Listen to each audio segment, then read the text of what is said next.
What is the saddest death that you've ever encountered while playing D&D? Part 1. Backstory. I was DMing a campaign the other day, and my party are all brothers who are raised by a single father, named Henry. I really wanted to make Henry likable, so he was an excellent father who got them birthday presents, the players really liked that, and he always cooked for them and gave them great advice and inspired their individuality. The whole point of my campaign is lycanthropy, and the father contracted it. The brothers went to be guards and had to guard an area one night they were fighting a werewolf when their dad came by to give them all hot chocolate. The werewolf attacked him and they thought he was dead. He turned out to be fine, until the next night, when he changed into a werewolf himself. The party didn't know this as they were on duty, but they thought it was the same beast that attacked their father, so they chased after it around the city. The next morning, I hinted at it when the dad said he had a dream where he went for a run. This sparked the understanding for the players. The next night, they encountered the werewolf again, this time chasing it into the woods where they were surprised by a small army of wolves at the werewolf's sides. Suddenly, the party hears howling from behind them, and they turn to see a smaller werewolf. The larger one howls back, then it charges past them and the two fight out of view among the trees. The party fights off the wolves, and once they are done, they hear a screeching howl. They run towards it. They find, laying among the brush, is a bloodied man 20 yards from a dark, furry mass, presumably the werewolf. They now realize that their dad was the werewolf, and that even though his primal instincts were to hunt and kill, the fatherly instincts to protect his children gave him the strength to fight and kill the werewolf, only resulting in both their deaths. I remember one of the players going to the werewolf and just kept kicking it over and over. It was difficult to experience that. The next morning, they spent hours digging a grave within their backyard and underneath a willow tree that was old and fully grown. They visited their captain to tell them they're quitting, and the captain told them, unaware about their father's death, that their father was so proud to sign them up for this job, and that they are the luckiest people on this plane to have such a caring father. They went back to the house and gave their respects. By now, the sun is set, displaying the end of the day and the end of their father. I had each player say words of peace and influence, and afterwards, I rewarded them with a 1d6 for inspiration. Knowing Henry, he would have wanted his sons to be prepared for the world. TLDR? Single father died fighting the werewolf that bit him. Still protected them even as a werewolf, Professor Lupin style. Buried his body beneath a willow tree at sunset. The players were actually choking up. One of the first major campaigns I played, we entered a portal to destroy the big bad evil guy. As we go to leave, the portal becomes unstable with the demon's death. One character would need to stay behind to protect the mechanisms powering the portal, while the rest of us escaped. Our half-orc barbarian had long been a troublemaker of the group. He was press-ganged into military service, lived long enough to earn his freedom, hated elves, and was the source of many party squabbles. But he was as fierce as he was dependable, and was honest to a fault.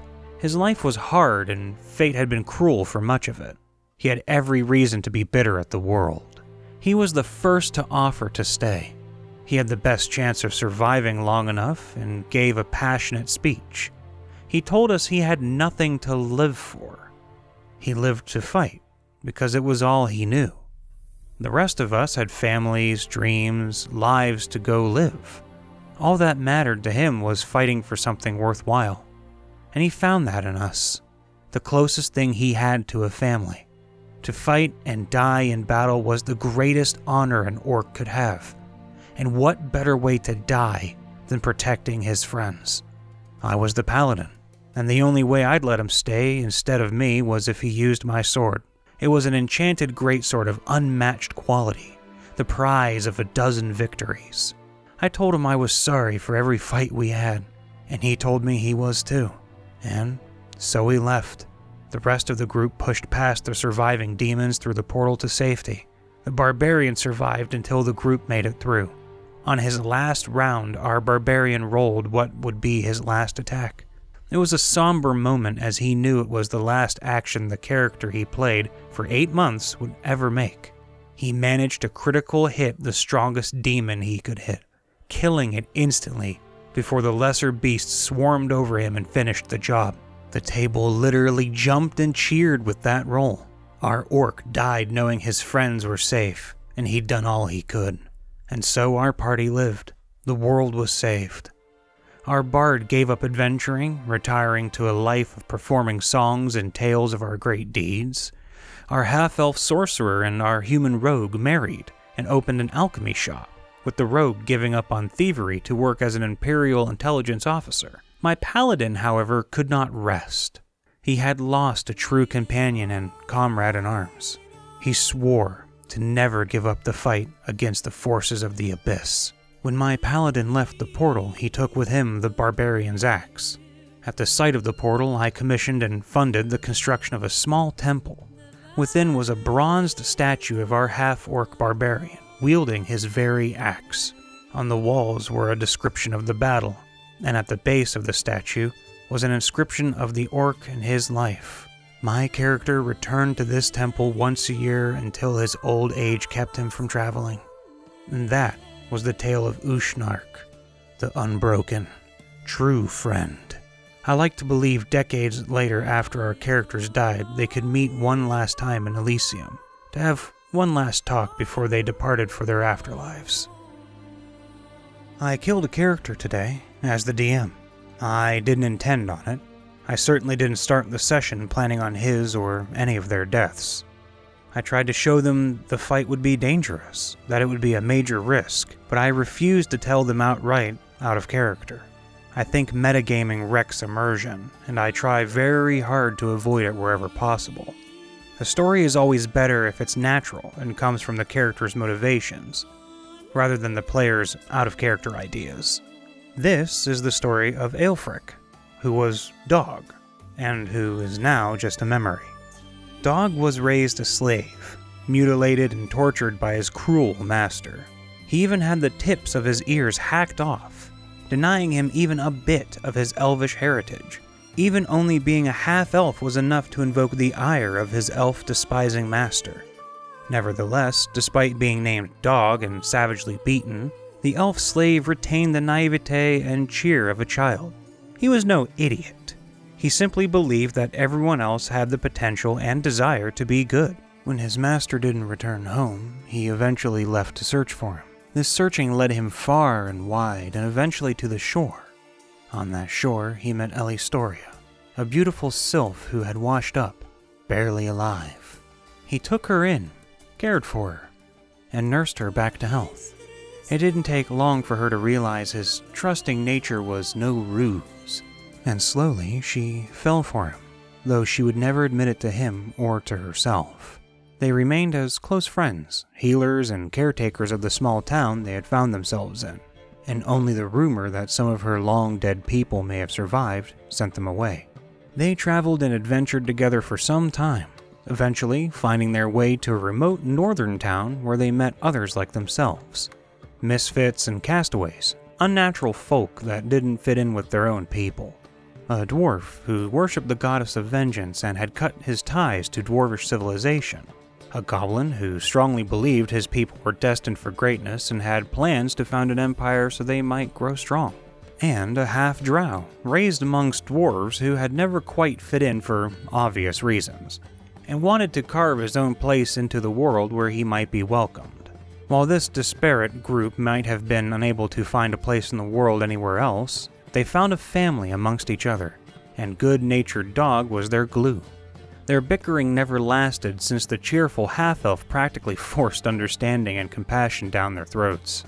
He was the epitome of the idea of changing the world by being the change you wished to see.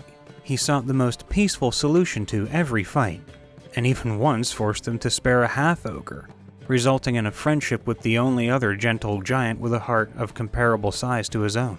Therefore, when he was kidnapped by a druidic servant of a shadowy evil, they bonded together with a frightening intensity. Their mission was set aside and their only goal became Dog's rescue.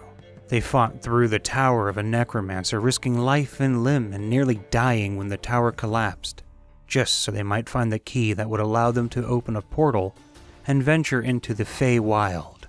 to rescue their friend. Unbeknownst to him, he didn't need rescuing. His tenderness and good heart broke down the iron wall that the lovely but hard druid had built around herself. Despite the kidnapping, he still treated her well. He recognized her for the slave she also was, and in return, she taught him about himself. She showed him that his former master had not been a good man, and when she was nearly slain by vicious redcaps, he saved her. She fell for him, then and later, and while she tried to deny it, she could not do so to her own heart. She gave him a new name, deciding that to be called Dog was to acknowledge a slave he no longer was. He took it with some awkwardness, but grew into it. It became his. And so, it was that she decided to let him free. Consequences be damned, and called in all manner of favors to do so. After a dangerous journey through the bewitched swamps and forests of the Fey Wild, they came to their destination, the home of a true lord of the Fey court. This Fey noble unlocked in Aelfric the knowledge of his true potential, and gave him a choice. His answer was obvious. He chose to become a guardian, and to pursue the power to stop anyone like his master from ever harming anyone again. While his heart was still tenfold the size of most, he had girded it with steel. And with that, the druid and the Fey Lord returned him to the material plane and to his companions, who had been planning to set out into the Fey Wild that very night. Such a journey proved unnecessary, and the reuniting of their merry band of misfits led to smiles and laughter all around, even from the normally stoic dwarf. But it was not meant to be. They knew they had neglected their task. They had to ensure the region was safe and clear of bandits, so that settlers could be brought in to make a town and claim the region. So they set out for the bandits' fortress, deep through the woods and across to the other side, protected by the dead and by the bandit lord and his lieutenants. Their plan was sound, to infiltrate the fortress at dawn, when the sentries were tired and most of the bandits would be asleep. They lit the place afire, and the blaze could be seen miles away at the trading post they had called an impromptu home, and they fought in the choking smoke of the flames. They dispatched bandit after bandit until their leader and his lieutenants were able to rally them into a savage counterattack. The party was pushed back, again and again, but they fought back. Spells flared, swords flashed, and through it all, Alistoria and Aelfric stood side by side, protecting their friends and throwing out death in equal measure. When the bandit lord's necromancer lieutenant completed his nefarious ritual and brought out the dead of the fortress, the party fought with ferocious and desperate intent to break the ritual. And they did. Through blood and pain, beatings and near death and crippling injuries, they dispatched the necromancer, but as undead had done their work. Aelfric and his dwarven ally laid side by side, bleeding out into the grass of the courtyard. With the undead gone, the few remaining bandits began to flee, but such a painless victory was not to be. With his friends cut down before his eyes, the last remaining lieutenant turned his sword on the helpless Aelfric. Alistoria's weeping and cries reached the heavens, but could not bring back the man she finally admitted she loved. The dwarf could only ask why it had not been him. Why he could not have been the one to die. The goblin grieved in the only way he knew how. His rage drove him to tear the surviving bandits into pieces, devouring them still living. Aelfric laid in Alistoria's arms, his head cradled in her lap, and bled his last onto the ground. It had been a good run, but it couldn't last, he said. His only wish was live well and be happy. He died with her lips on his, in the only kiss they ever shared.